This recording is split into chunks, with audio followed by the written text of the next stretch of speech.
Alors, si vous voulez bien, nous allons pouvoir démarrer. Je vous demande de bien vouloir désigner comme secrétaire de séance Florentin Conny. Il n'y a pas de vote contre, pas d'abstention. Si tu veux bien commencer l'appel, s'il te plaît, Florentin. On m'entend, merci. Marie-Agnès Poussier-Winsbach. Stéphanie Marical. David Roussel. Dominique Tessier. Lisa Cavelier.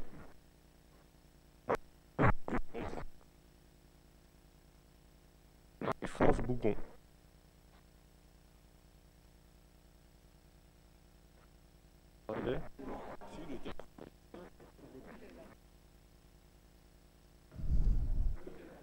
Il est là.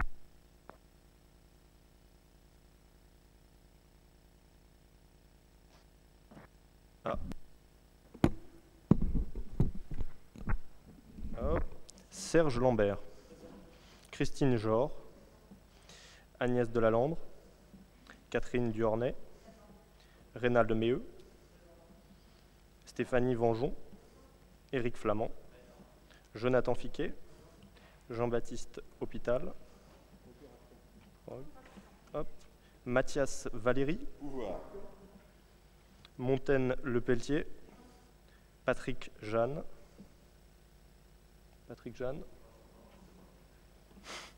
Jacques Louiset. Procuration. Non. Rien. Chantal Carlambert. Okay. Laure-Isabelle Ligaudan. Emmanuel Patry. Bénédicte Martin. Cécile Cuisnier. Okay. Ismaël Boscos. Et Victor Fournier. Merci beaucoup. Peut-être vous dire avant de démarrer que vous avez sur vos tables des gourdes que vous devrez reprendre pour la prochaine fois si vous voulez boire, parce qu'à partir de maintenant, il n'y aura plus de bouteilles plastiques. On a fait sortir un certain nombre de gourdes d'une entreprise évidemment française, même initiée par un Normand, et puis à l'image pas l'image, avec une petite étiquette Fécamp Ville Verte. Donc petit à petit, eh bien, nous faisons ces efforts, et donc je vous dis, c'est la dernière fois, de saisie dans votre sac, vous pourrez l'emmener partout, pas que pour le conseil municipal. Oui. Excusez-moi, je voulais poser une question qui concerne le conseil municipal, mais je veux savoir si je peux le poser maintenant ou si je dois attendre la fin de l'ordre. En fait, je suis étonnée que le conseil municipal ait lieu en présentiel, compte tenu de la situation sanitaire de la Seine-Maritime, du Havre, de Fécamp, et qui est très préoccupante. Et je suis donc interpellée par le fait qu'on se réunisse dans une pièce à 33 personnes, même s'il y a quelques absents, et que on imagine difficilement un cluster qui partirait d'ici, qui attaquerait tous les élus d'une ville. Enfin, moi, ça m'interpelle un petit peu. Il y a quand même beaucoup de cas positifs dans notre région, dans notre ville, et bien sûr, potentiellement, on peut aussi, nous, être positifs au Covid. Et après, être en contact avec d'autres personnes. Et voilà, moi je pense qu'en tant qu'élu, au niveau exemple, ça fait un peu bizarre, alors qu'on demande aux entreprises d'être un maximum en travail. Bon, alors je sais qu'évidemment, du distanciel, sachant que ça doit être public, effectivement c'est un peu compliqué. Mais qu'en est-il de l'ordonnance d'avril 2020 concernait mais également l'organisation des conseils municipaux, justement, et où on pouvait être autorisé à faire de la visioconférence. Donc ma question aujourd'hui, c'est est-ce que on ne peut pas y avoir une organisation en visioconférence? Parce que moi, en tant que professionnelle de santé, là aujourd'hui, franchement, je suis inquiète avec tout ce monde réuni, une soufflerie... chauffage, enfin voilà, moi je parle vraiment en tant que professionnelle de santé, et je m'inquiète, et je pense que est-ce que cette ordonnance est toujours d'actualité, puisque ça concernait l'urgence sanitaire, l'organisation des conseils municipaux en cas d'urgence sanitaire. On est toutefois encore dans ce Alors, système-là. tout d'abord, vous dire que, évidemment, que nous nous sommes renseignés de savoir si on pouvait l'organiser en présentiel, et donc nous pouvons l'organiser en présentiel, sachant que nous devons garder des distances que nous avons, nous devons tous être masqués, et nous avions à l'entrée la nécessité de nous laver les mains. Vous l'avez vu, nous avons 4 délibérations, mais qui sont très importantes, donc ça veut dire qu'on ne va pas rester normalement pendant des heures et des heures. On n'a pas obligatoirement aujourd'hui tous les moyens techniques pour l'organiser en vidéo. Donc, il y a eu des commandes de fête mars, mais tout n'est pas arrivé parce que, en fait, ils sont totalement débordés. D'où le maintien, aujourd'hui de ce conseil municipal. Mais je vous dis, sachant que on s'est aussi interrogé de savoir si on pouvait le faire ou pas, ou si ces décisions pouvaient être prises, parce que c'est ce qui s'est passé entre mars et juin. Il n'y a pas eu de conseils municipaux en distanciel. Ça veut dire que cette ordonnance, elle permettait aux maires de prendre des décisions sans l'accord du conseil municipal. Donc, il disait, ça me notait aussi qu'on pouvait réduire à 1/3 avec 2 procurations chacun aussi.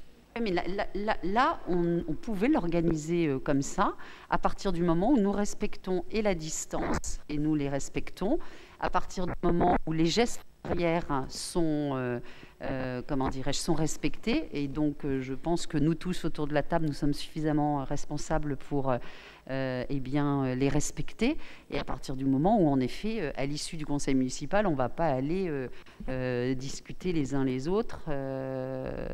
Voilà, donc je pense qu'il n'y a pas il n'y a jamais pas de risque.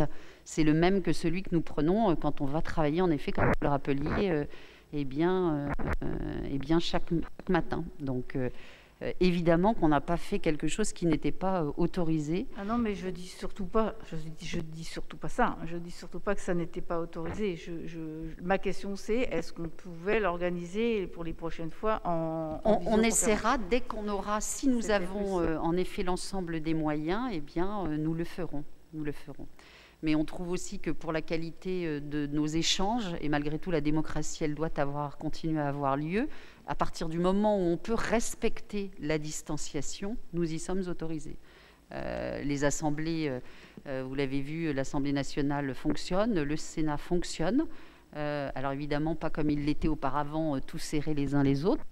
Mais je pense que c'est aussi important que les débats puissent avoir lieu, alors que nous savons très bien que, évidemment, quand il y a 2 procurations, ce n'est pas la même chose. Peut-être pour évoquer justement cette situation, notamment pour peut-être David faire un petit point suite aux instances qui se sont tenues. D'expliquer à partir du moment où nous avons été informés ce que nous avons fait. Je pense que c'est important peut-être que le conseil municipal le sache. Dès les annonces, bonsoir à toutes et à tous. Dès les annonces du gouvernement concernant le reconfinement, nous avons mis en œuvre les instances paritaires, représentants du personnel, pour pouvoir aussi organiser nos services en but d'un confinement tel qu'il est aujourd'hui et peut-être plus par la suite. Donc c'est d'être aussi en anticipation. L'idée, c'était vraiment de pouvoir d'avoir cette continuité de service public, parce que les administrations continuent. Le décret du 29 octobre le stipule bien, que les administrations restent ouvertes. Le service public doit être rendu. Par contre, il doit être rendu de manière différente. D'une part, en protection de nos agents municipaux et communautaires. Je laisserai peut-être la parole aussi, Pierre, pour le côté agglo, et aussi pour nos usagers. Donc le parti pris qui a été adopté, c'est de pouvoir distancier au maximum physiquement nos agents, de déployer le télétravail, déjà de mettre en protection tous nos agents qui ont fait part d'une vulnérabilité, d'un point de vue médical, pour qu'ils soient en protection. Ça, c'est très important, d'une part. Et d'autre part, de pouvoir aussi, pour assurer cette continuité, pouvoir distancier les équipes. Donc on avait choisi de travailler en bordée, c'est-à-dire c'est-à-dire que physiquement, les équipes seront séparées en deux, notamment pour les services stratégiques. Je pense aux services ressources humaines, aux services finances, aux services administration générale, qui doit vraiment faire tourner les services municipaux pour l'organisation, de pouvoir travailler en bordée. C'est-à-dire que les équipes sont séparées en deux et ne doivent pas se croiser, permettant toujours d'avoir cette continuité. Le point sur les EPI, les masques et protections a été fait également. Aujourd'hui, la ville dispose de stocks suffisants pour voir venir. Donc nos agents sont protégés également. Concernant l'accueil de nos usagers, aujourd'hui, il est en distanciel, c'est privilégié. Toutes les démarches administratives pouvant se faire en distanciel, que ce soit par téléphone ou en démarche en ligne, sont privilégiées. Si néanmoins, il doit y avoir un accueil physique, parce que cet accueil physique existe encore, il se fait exclusivement sur rendez-vous.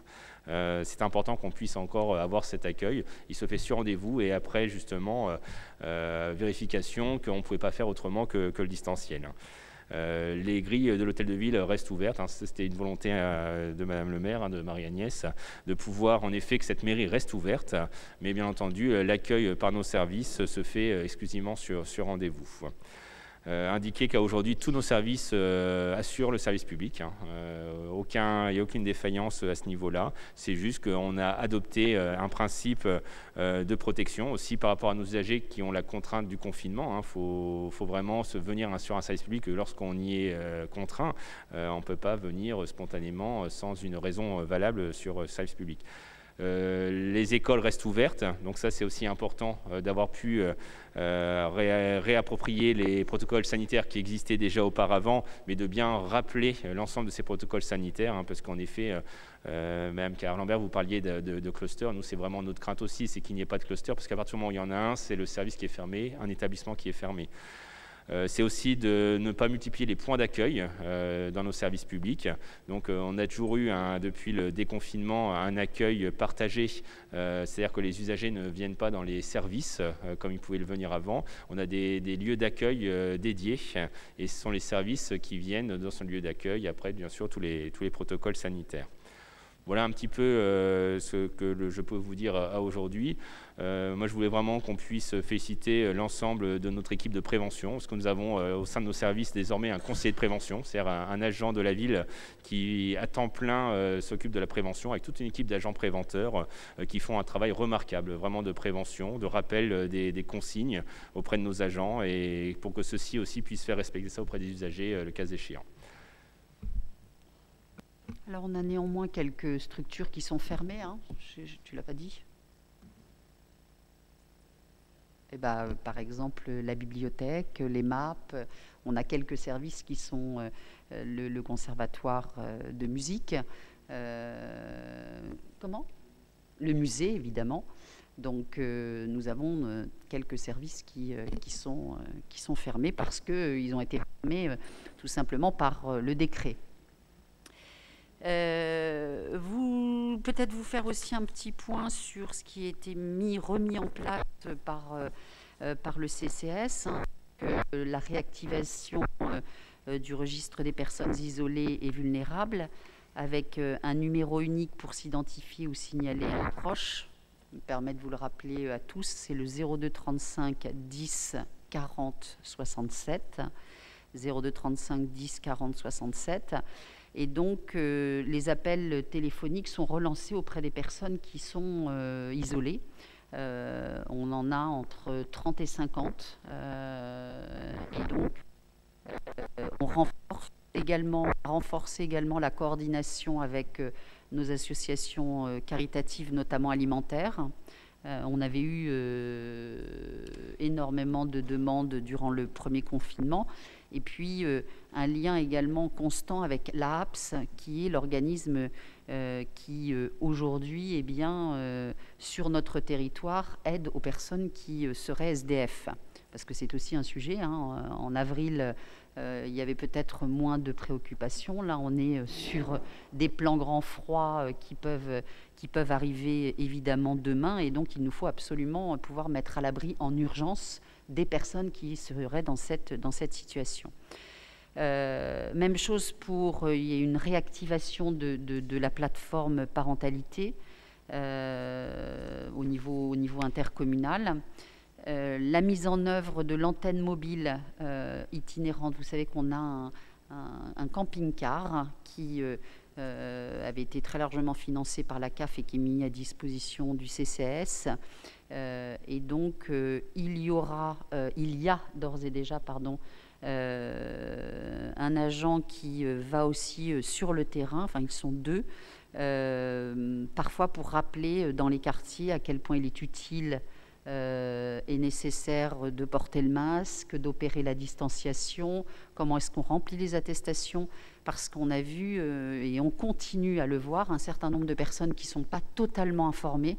Moi, j'ai été régulièrement saisie, est-ce qu'il y a encore le couvre-feu ou pas, est-ce que il y a eu tellement d'informations en une quinzaine de jours différentes que, eh bien, en toute bonne foi, certains de nos concitoyens ont pu s'y perdre. Donc, il nous paraissait important quand le CCAS, le directeur du CCAS nous a proposé eh bien, que les agents puissent aller au cœur des quartiers. Il nous a paru opportun de pouvoir aussi avoir cette action qui est une action de prévention, alors dans tous les domaines, social et aussi évidemment sanitaire. Donc voilà ce que je pouvais vous dire. Évidemment aussi des échanges qui ont été assez longs sur nos foyers d'hébergement. Qu'est-ce qu'on devait faire ? Ce qui a été acté pour l'instant, ce sont les visites individualisées. Alors, vous savez que les gens sont locataires de leurs appartements, on n'est pas dans des EHPAD, mais il y avait des tendances parfois pour certaines familles à venir à 3 ou 4 voir la grand-mère. Donc on est revenu. On permet toujours les visites, mais des visites individualisées d'un membre de la famille, parce qu'on a aussi constaté qu'il fallait essayer eh bien, de lutter contre l'isolement. Un suivi de nos auxiliaires de vie interviennent à domicile et qui ont un rôle fondamental auprès, encore une fois, de ceux qui sont seuls, isolés ou souffrants. Et puis, comme je vous le disais tout à l'heure, avec nos accueils téléphoniques et des visites si nécessaires, parce que parfois il est utile aussi, on voit bien, et là je parle sous le contrôle de Dominique, que ce deuxième confinement est plus compliqué encore sur le plan psychologique que le premier, et les difficultés qu'un grand nombre de personnes rencontrent à être seules, donc ils sont extrêmement, extrêmement demandeurs. Puisque je vous parle de tout ça, vous dire que j'ai aussi eu un petit contact avec... alors, je ne sais pas si la presse peut s'en faire l'écho, pardon, mais j'ai eu... Si on pouvait être en off, là, si on peut être en off lors d'un conseil municipal. Non, puisqu'on est enregistré, donc on ne peut pas être en off. Bon, bah écoutez, tant pis. J'ai trop parlé. J'ai eu un entretien avec donc, le directeur de l'hôpital, comme je l'ai tous les 2 jours, et il y a 2 jours, il me disait que éventuellement, il aurait besoin, pourquoi pas, de personnes qui pourraient intervenir, de bénévoles qui pourraient intervenir dans les EHPAD. Donc, je lui ai demandé de me formaliser quels étaient ses besoins. Et donc, j'ai reçu tout à l'heure un petit mail que je vais vous lire, parce que, voilà, si les uns et les autres, vous avez du temps, ou si vous avez eh bien, des bénévoles, alors il faut passer par nous, parce qu'à l'hôpital, ils ont suffisamment à faire pour ne pas réceptionner les candidatures des uns et les autres. De 10h30 à 12h45 et l'après-midi de 15h30 à 19h pour aider les personnels éventuellement eh bien, à donner à manger, pour le goûter. Ça peut être un vrai plus, et l'idéal c'est de pouvoir être en binôme pour pouvoir eh bien, participer à ces tâches qui sont essentielles. Et à l'hôpital, c'est pas évidemment 3 jours par semaine, c'est 7 jours sur 7. Donc si certains d'entre vous ont du temps et se sentent la capacité eh bien, de pouvoir aider pour ce type de tâches, eh bien, qu'ils n'hésitent pas à se manifester auprès du cabinet, et on fera remonter aux responsables de l'hôpital. Je pense que toutes les bonnes volontés eh bien, peuvent être... Évidemment, il ne s'agit pas d'aller remplacer les personnels soignants, c'est pas du tout ça, c'est au contraire de pouvoir eh bien, éventuellement apporter une aide. Voilà, si je crois avoir à peu près résumé dans la globalité les actions qui ont été mises en place, et puis évidemment avec un œil extrêmement attentif sur l'évolution, mais vous dire que d'après les retours que j'ai aussi de la police, le confinement est aussi, malgré la difficulté encore une fois de cette période, est plutôt bien respecté.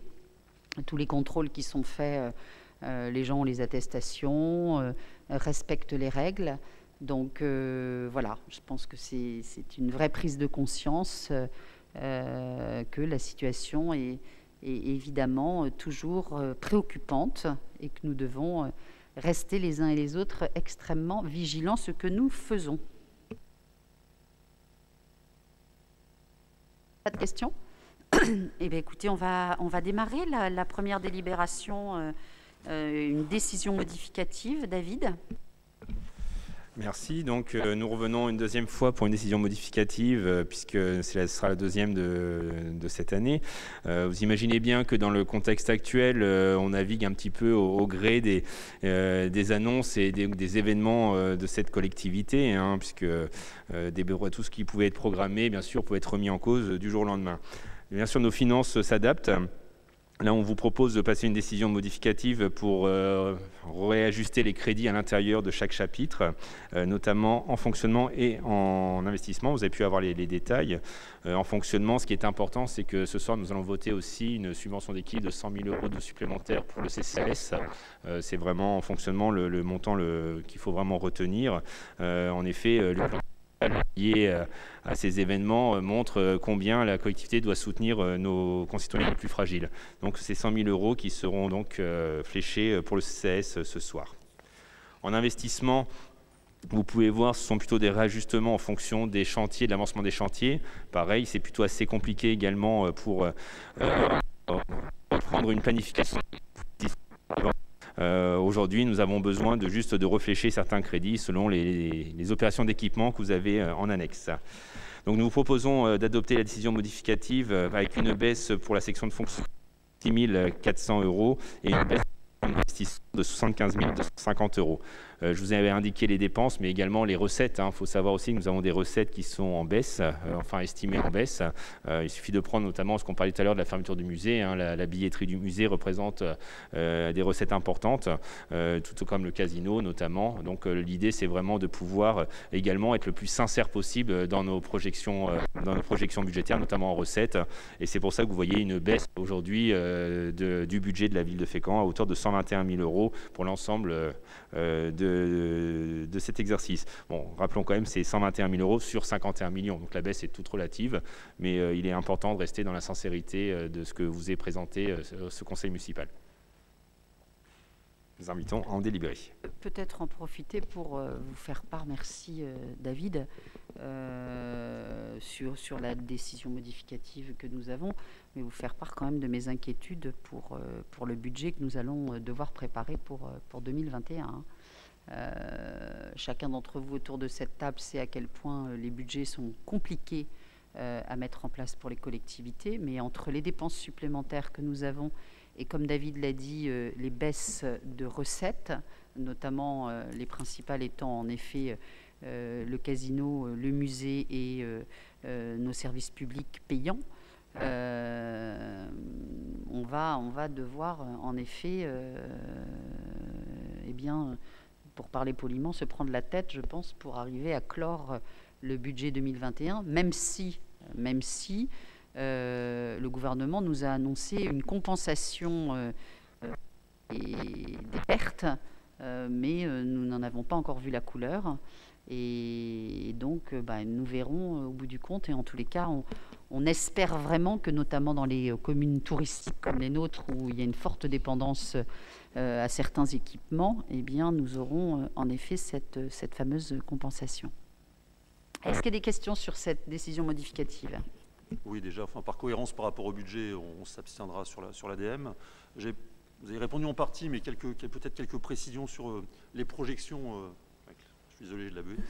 Avec les projections financières qu'on peut avoir, c'est-à-dire que là c'est un état à date, il n'y a pas finalement le produit des jeux n'est pas modifié à ce jour, c'est-à-dire que vous l'aviez anticipé entre guillemets, c'est-à-dire qu'a priori, même s'il y a un confinement d'ici la fin de l'année, il n'y a plus de rentrée, on serait toujours sur la même base de budget. Voilà, c'était ma question. Est-ce qu'il y a au-delà du budget tout de suite et de la sincérité au 9 novembre, sur des projections potentielles justement de l'évolution du budget? Ça serait précis forcément. Alors déjà, nous avons eu une hypothèse plutôt prudente lors du premier confinement, parce qu'on avait estimé à 4 mois de perte d'exploitation du casino, c'est-à-dire 4 mois de fermeture. Donc aujourd'hui, on en est à ce schéma-là. Il faut savoir aussi, c'est que le casino, les produits des jeux, n'est pas en année civile. On est jusqu'au 31 octobre.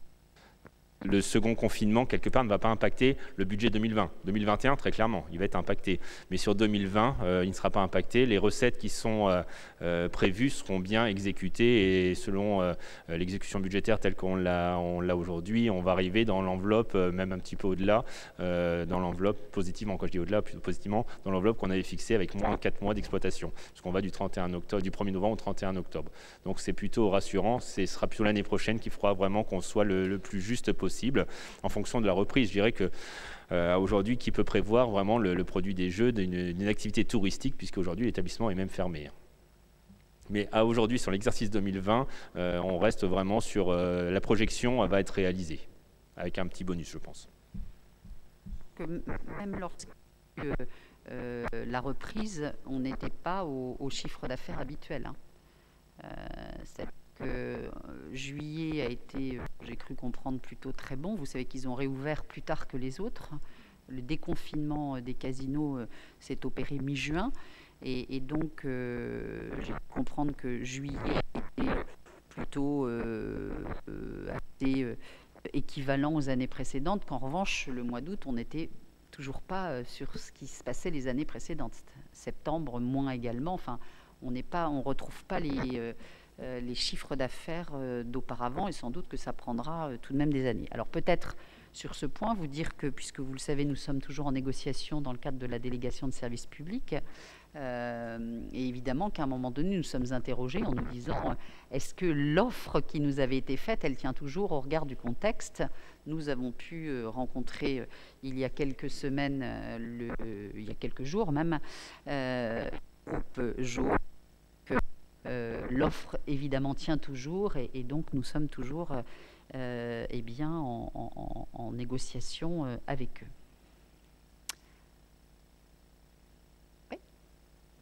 Oui, puis une autre réflexion, alors là par contre ce sont des dépenses que je vais vous proposer et notamment suite à la fermeture imposée et au débat qu'il y a pu y avoir, je mets des guillemets, au commerce non essentiel. Je me suis interrogé comme nous tous d'ailleurs sur cette table sur comment faire et je souhaiterais vous soumettre deux propositions et notamment ce qui m'a fait réfléchir c'est avec les DM qui sont plutôt à la baisse sur deux sujets qui est en investissement sur la ville connectée et sur les RH, même si c'est 100 000 euros sur un budget de je ne sais plus 15, 16 ou 17 millions. Et alors la première proposition, c'est puisque la ville de Fécamp fait bénéficier en fin d'année à l'ensemble de ses agents et aussi du CCS, je crois, une carte cadeau Fécamp Escale Shopping. Et l'idée, c'est afin d'aider nos commerçants, mais aussi pour remercier les agents de la ville et du CCS, nous pourrions peut-être donner un coup de pouce, notamment pour les agents qui sont en première ligne. Et ce serait à la fois forcément une récompense, mais peut-être aussi un moyen, et même certainement, d'injecter de l'argent dans l'économie locale, un vrai circuit court.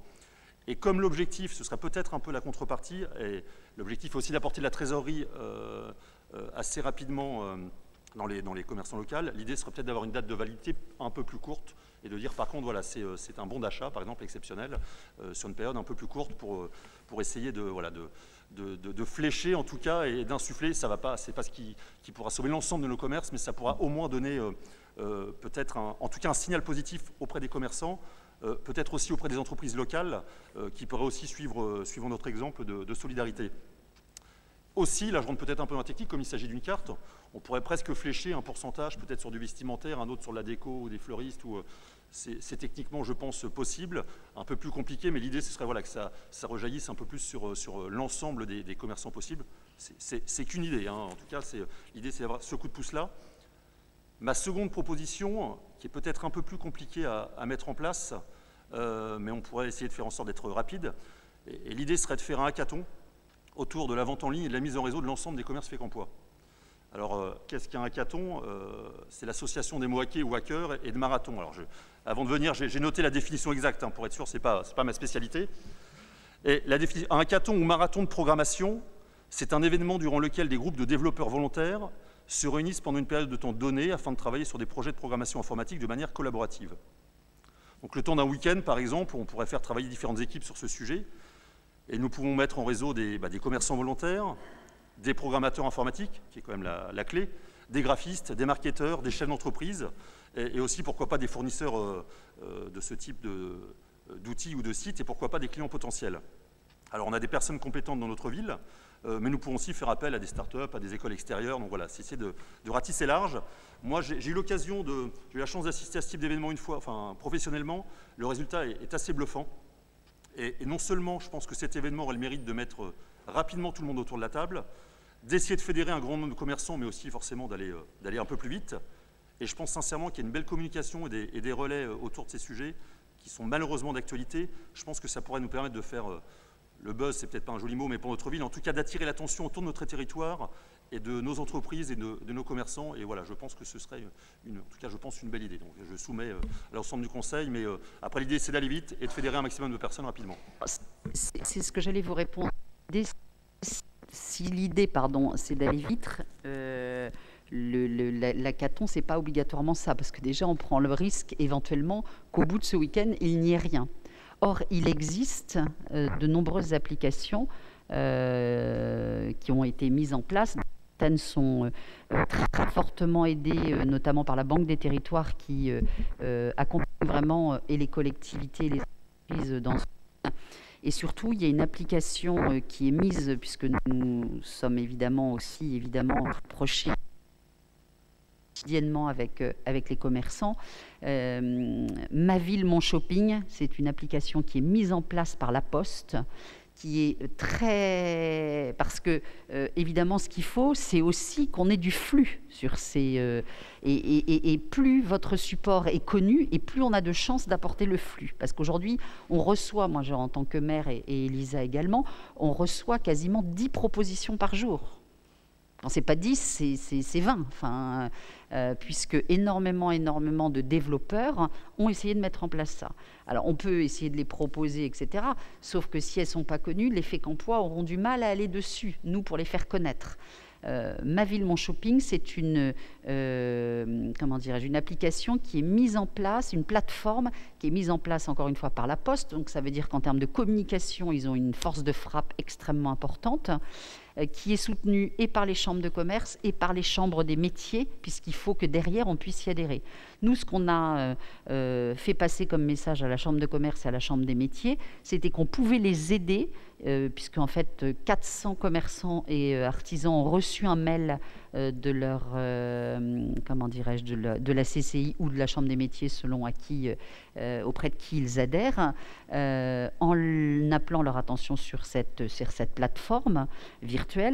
Et nous sommes portés volontaires avec les services de la ville pour appeler les commerçants individuellement et leur proposer ce service. Alors évidemment, il y a une petite participation en fonction des ventes, qui c'est en l'espèce 5%, qui revient au programmateur. Mais je pense que c'est aussi une très bonne idée, parce que j'ai eu la chance, comme vous, de pouvoir assister à des hackathons. Et parfois, il faut beaucoup plus de temps que cela pour le développer complètement.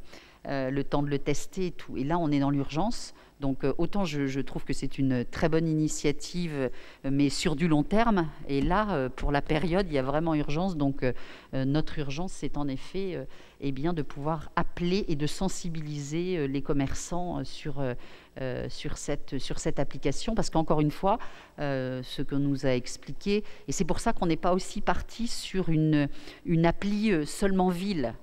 Parce qu'on nous expliquait que là, on n'aurait pas le flux suffisant, alors que quand vous êtes sur une plateforme nationale où ils font des publicités, évidemment, de plus en plus, puisqu'ils sont en train de la développer, nos nos Fécampois, nos habitants, et bien plus largement, puisque ce ne sont pas seulement les Fécampois qui fréquentent les commerces Fécampois, et bien pourront s'y retrouver. Donc voilà ce que je pouvais en effet vous répondre sur le domaine du commerce.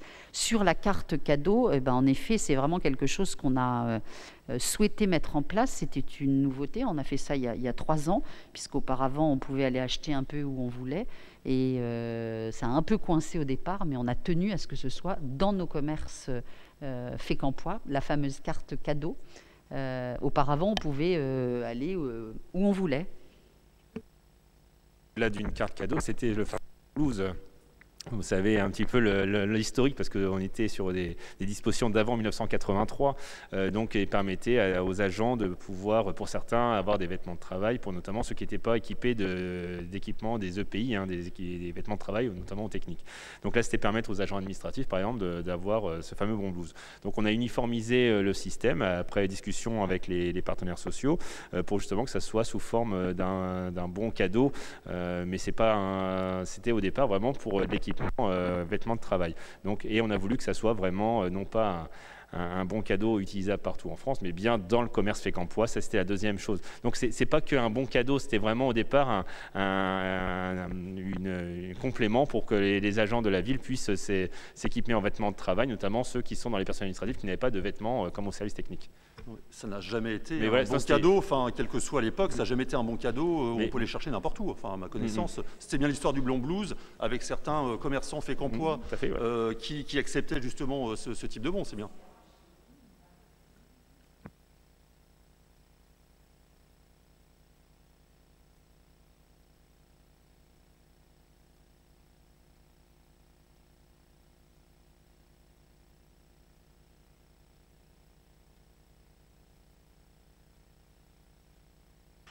Alors, ceci étant dit, est-ce que nous pouvons voter cette délibération? Donc, qui est pour? Qui s'abstient? Très bien. Merci beaucoup. Cette décision modificative est adoptée. Délégation du conseil municipal au maire. Oui, donc par délibération du 15 juillet 2020, lors de l'installation du nouveau conseil, il a été donné au maire des délégations pour exercer plusieurs attributions au nom de la commune.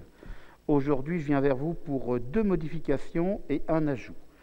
La première modification concerne le droit de préemption urbain. On aurait besoin de définir précisément le contexte, enfin le milieu dans lequel cette attribution peut se faire. Donc je vais vous en reparler tout à l'heure. La deuxième, c'est les aides, enfin les sollicitations pour les subventions auprès d'organismes financeurs. Donc et puis la troisième, enfin l'ajout, ce serait d'autoriser Madame le maire, enfin l'équiper de la compétence de saisir pour avis la commission consultative des services publics locaux, CCSPL, pour tout projet de délégation de services publics avant que le conseil municipal ne se prononce. Ça permet de fluidifier la procédure. Donc, pour faire court, au niveau du droit de préemption, ce serait de remplacer le point 14 par ce qui suit: exercer au nom de la commune le droit de préemption urbain défini à l'article L 211-1 du Code de l'urbanisme délégué à la commune. L'exercice de ce droit au nom de la commune est limité aux aliénations de biens et de droits réels immobiliers n'excédant pas un montant de 500 000 €. Et donc l'ajout, c'est sur l'ensemble du périmètre sur lequel ce droit est institué. Au sujet des demandes de subvention, c'est de remplacer le point 23 par ce qui suit: demander aux organismes financeurs, personnes morales de droit public, l'attribution de subventions de fonctionnement et d'investissement pour le financement de tout type de projet sans plafond. Et enfin, pour l'ajout, ce serait d'accorder la délégation suivante: saisir pour avis la commission consultative des services publics locaux, prévue à l'article L 1413-1 du Code général des collectivités territoriales, de tout projet de délégation de services publics avant que le conseil municipal ne se prononce, étant précisé que ces délégations s'exerceront dans les conditions prévues par la délibération du 15 juillet 2020. Je vous invite à en délibérer. Donc juste des mises au point et un ajout. Est-ce que vous avez des questions? Bonjour à tout le monde. Moi, j'ai pas bien compris la différence dans la demande de modification de droit de préemption. on n'avait pas précisé sur l'ensemble du périmètre. Pour nous, ça semblait évident, enfin, et on nous demande de le préciser nommément. En fait, ce qui se passe, c'est que nous avons pris une délibération lors du conseil d'installation et la préfecture nous a fait des remarques.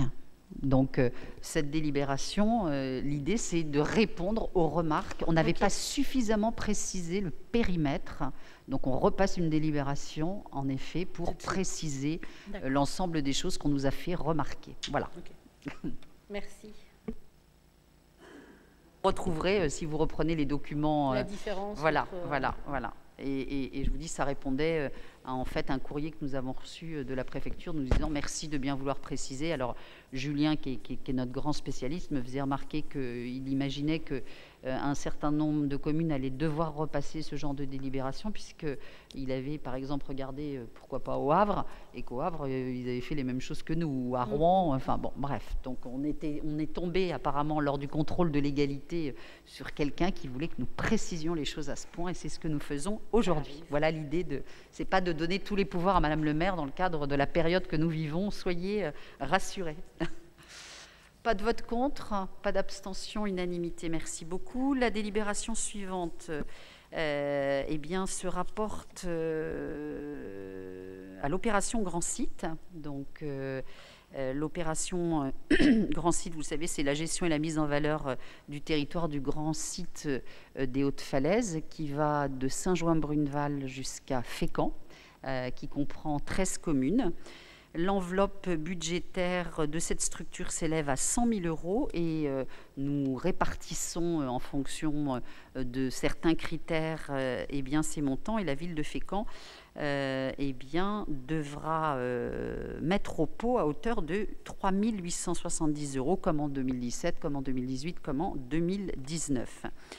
Pour mémoire, il s'agit donc pour ces collectivités d'affirmer les principes suivants: respecter les principes de la démarche Grand Site et l'accompagner, mettre en œuvre les opérations les concernant dans notre plan d'action et ou y participant, en assurant en tant que de besoin leur rôle de maître d'ouvrage de leurs études et actions propres à leurs compétences, de participer aux instances de gouvernance de la fameuse démarche et de contribuer au fonctionnement de la structure de gestion. Donc, après en avoir délibéré, je vous sollicite eh bien, pour émettre un avis favorable au contenu du projet de convention qui est annexé à cette délibération et qui nous lie avec le département qui, initialement, était porteur eh bien, de cette démarche.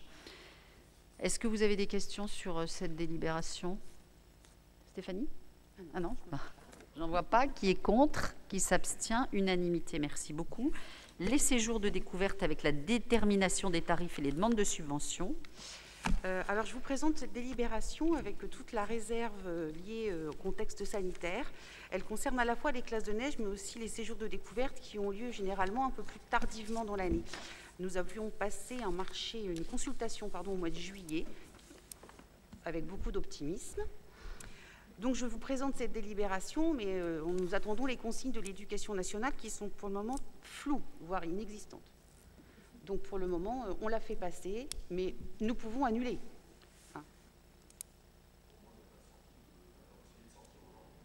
Pas de la région, mais on se dit que si on est déconfiné durant le mois de décembre, voire même au 2 janvier, puisque le premier départ est prévu du 22 janvier au 30 janvier, et le second du 5 février au 13. Voilà. Donc c'est pour ça. Mais vous savez, enfin, tout ceci est quand même très compliqué. Parce que, en effet, on manque de totale visibilité. N'empêche qu'il est quand même utile, si jamais on peut, parce qu'autrement on nous le reprochera. On nous dira vous n'avez pas anticipé, etc. Je faisais la remarque ce week-end d'un événement que j'ai trouvé quand même très, très symptomatique. Nos agents sont en train actuellement, vous avez dû le voir, de poser l'ensemble des décorations de Noël. Qu'est-ce qu'on n'aurait pas dit si on n'avait pas mis les décorations de Noël? Bon. Or là, vous avez eu des polémiques sur les réseaux sociaux en disant c'est n'importe quoi, de toute façon, puisqu'on est confiné, enfin certains, la plupart ont félicité les agents, ont dit super boulot, etc. Laissons la magie aux enfants, même si c'est quelques heures par jour. Mais vous en avez certains qui ont dit ça sert à quoi, puisque de toute façon, on ne sait même pas, peut-être qu'on y sera. Bah oui, mais peut-être qu'on n'y sera pas. Et si on n'y est pas, eh ben on a intérêt à faire, voilà, comme si c'était tout de même la préparation de Noël. Et évidemment que je pense que pour les enfants, eh bien, même si ils pourront pas sortir toute la nuit, mais enfin, qu'est-ce qui fait sortir ces enfants toute la nuit de toute façon au mois de décembre, hein, soyons un petit peu raisonnables. Évidemment qu'on doit essayer de continuer à faire comme avant. Bon.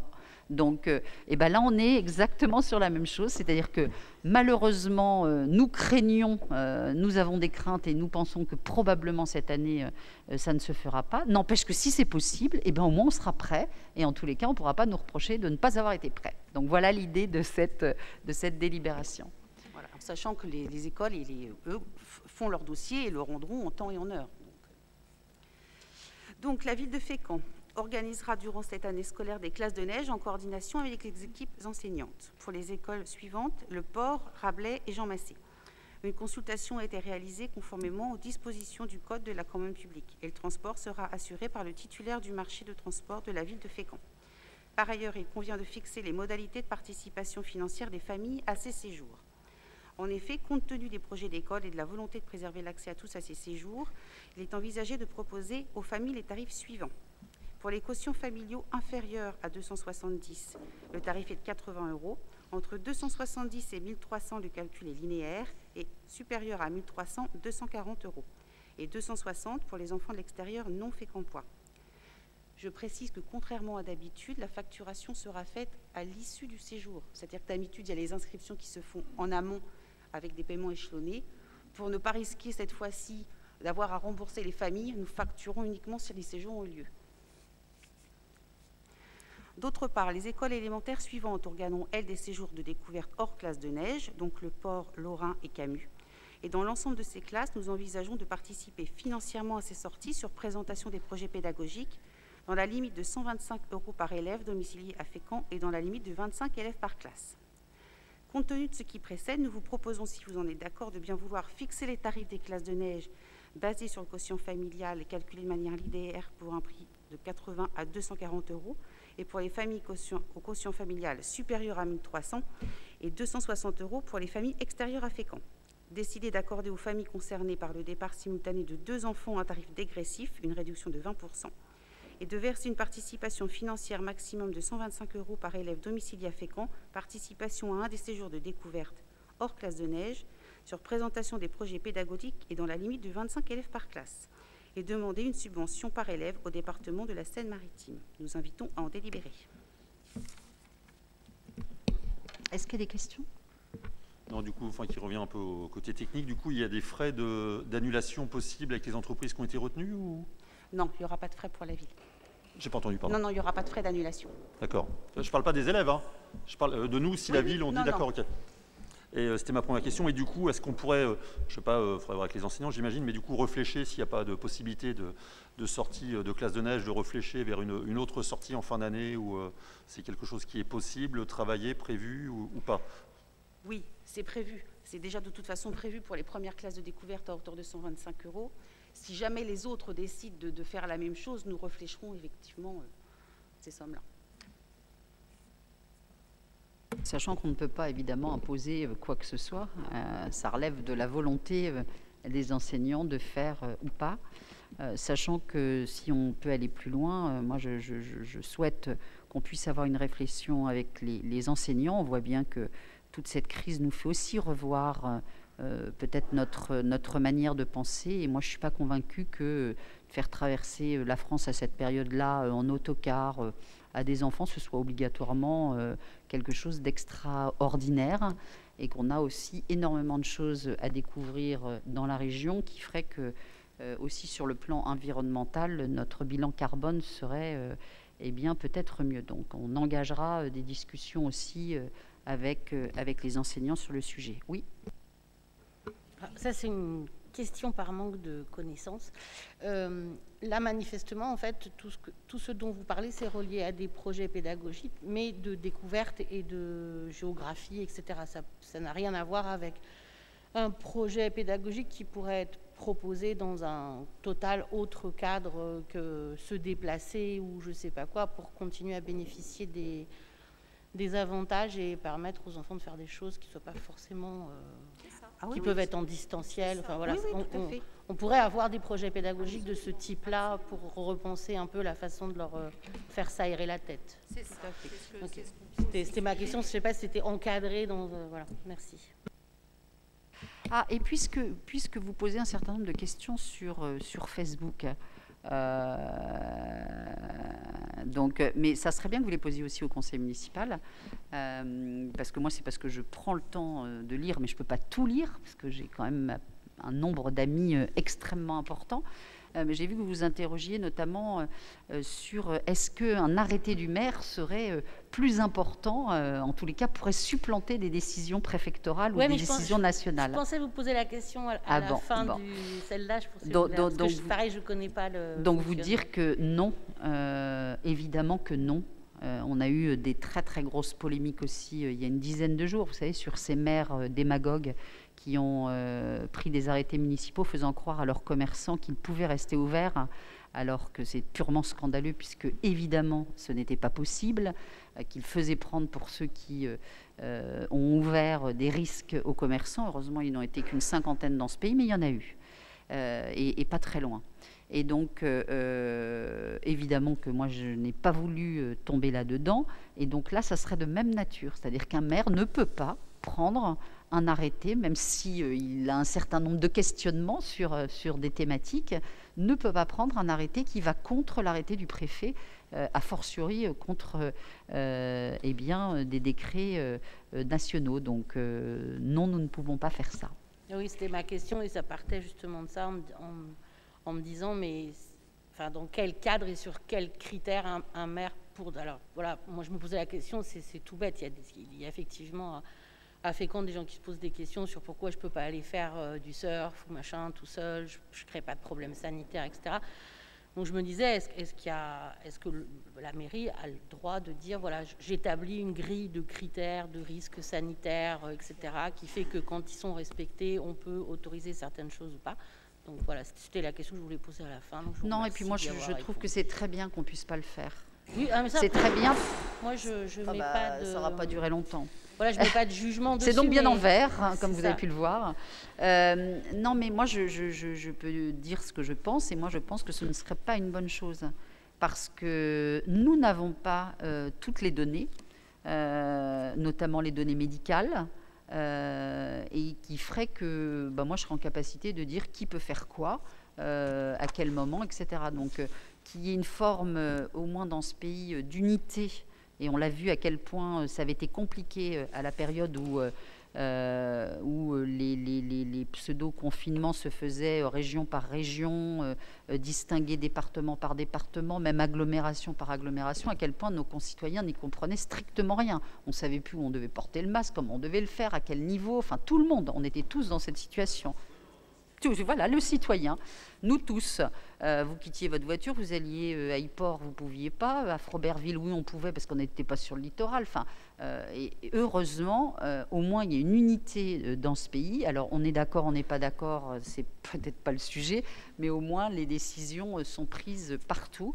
En revanche, quand nous avons déconfiné, là, il y avait en effet une possibilité pour les maires de dire je fais plus ou moins rapidement dans tel ou tel domaine. C'est toujours un sujet extrêmement compliqué. Oui. De réouvrir ou pas certaines structures, mais on ne peut pas être plus laxiste. On peut être plus dur, éventuellement, mais on ne peut pas être plus laxiste. Eh bien, écoutez, est-ce que j'ai mis aux voix? Non. Des votes contre, des abstentions, unanimité. Merci beaucoup. Est-ce que vous avez des questions? Non. Peut-être vous dire que le prochain conseil municipal se tiendra le 14 décembre à 18h30. Donc, le 14 décembre à 18h30, nous verrons, selon, en effet, les conditions sanitaires, ce que nous faisons. Déjà, Julien, moi j'aimerais bien qu'on regarde, s'il vous plaît, pour être à la salle Jean Bouin, parce que d'abord la salle est plus grande, et puis le chauffage est différent, et donc on n'est pas obligé de l'éteindre pour pouvoir s'entendre, parce qu'autrement on ne s'entend pas si en effet nous ne l'avons pas. Donc je pense que ce serait bien qu'on puisse... Comment ? Oui, oui, et puis surtout, c'est quand même aussi agréable d'avoir un peu de fenêtre, un peu de choses. Là, on avait installé ici parce que voilà, les premières fois, on ne pensait pas que ça durerait autant, mais je pense que la salle Jean Bouin serait beaucoup plus adaptée et plus sympa même pour nous que d'être ici. Comment? Oui, je pense que c'est plus grand. Ouais. Ouais, c'est plus grand qu'ici, c'est sûr. Je peux, pour continuer sur ce qu'on se disait avant, du coup, parce que il y a eu une discussion comme ça sur cet ordre-là à la CCI, et en fait, il y avait aussi le fait que, pour faire changer quelque chose, il pouvait y avoir une levée un peu plus importante auprès de la préfecture. Donc, est-ce que du coup, dans ces cas-là, la municipalité, elle peut avoir un poids en disant, dans notre municipalité, on aimerait soutenir plutôt un fonctionnement différent, ou je sais pas, est-ce qu'il y a une... Alors, on a des par corporatisme, comme les commerçants, par exemple. Je suppose que les commerçants se mettent ensemble pour demander des choses. On a des réunions avec le préfet quasiment une fois par semaine. Ouais. On a des conférences téléphoniques où ce sont les présidents d'intercommunalités qui sont présents et les maires des grandes villes. Et nous pouvons poser toutes les questions et faire remonter. Et donc, nous sommes un certain nombre, évidemment, à avoir fait remonter de grandes incompréhensions, notamment pour les commerçants. Oui. Mais aussi, il y avait des incertitudes. Je vais vous prendre quelques exemples sur les jardins familiaux. Les personnes se demandaient si elles pouvaient accéder, puisqu'on avait eu ce problème lors du premier confinement, ils étaient interdits. Donc là, nous avons obtenu très vite la réponse qu'ils étaient autorisés. Pour les déchetteries, comment est-ce qu'on faisait, qu'est-ce qu'on devait cocher. Enfin, on a énormément de questions de cette nature que nous pouvons poser, pour lesquelles nous obtenons régulièrement des réponses rapides, mais parfois on va avoir un petit courrier nous précisant, parce que le préfet il est pareil, il ne sait pas tout, et il faut s'adapter. Donc nous avons ces moyens, bien évidemment, de faire remonter, et puis on fait aussi de la politique. Donc moi, il va de soi que dès la semaine dernière, j'avais écrit au Premier ministre en lui faisant part de notre incompréhension, notamment à l'égard des librairies, mais pas que, quand on savait qu'on pouvait les acheter par ailleurs, oui. Tous ces livres. Donc évidemment que nous avons aussi ce type de démarche. Merci. Si pas d'autres questions, 14 décembre au plus tard, puisque nous n'aurons sans doute pas d'ici là de temps de convivialité. Si peut-être une petite précision sur le 11 novembre. Nous avons eu des informations nous indiquant que la manifestation devait se limiter à 8, hein, c'est ça Pierre, donc bien évidemment les uns et les autres... C'est ce qu'on se disait tout à l'heure, mais 8 alors qu'on est à l'extérieur, il n'y a pas de souci, hein, et on respectera forcément les injonctions.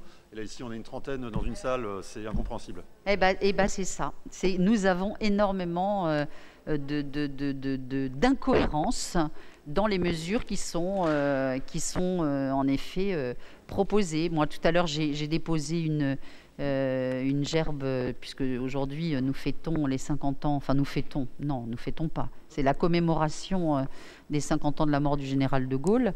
Nous étions 4, parce qu'en effet, dans la période actuelle, et même dans l'espace public, c'est considéré comme une manifestation. Donc une manifestation sur la voie publique, c'est maximum 6 normalement, et là c'est 8 exceptionnellement pour le 11 novembre, alors que les réunions peuvent se tenir. Bonne soirée à vous tous.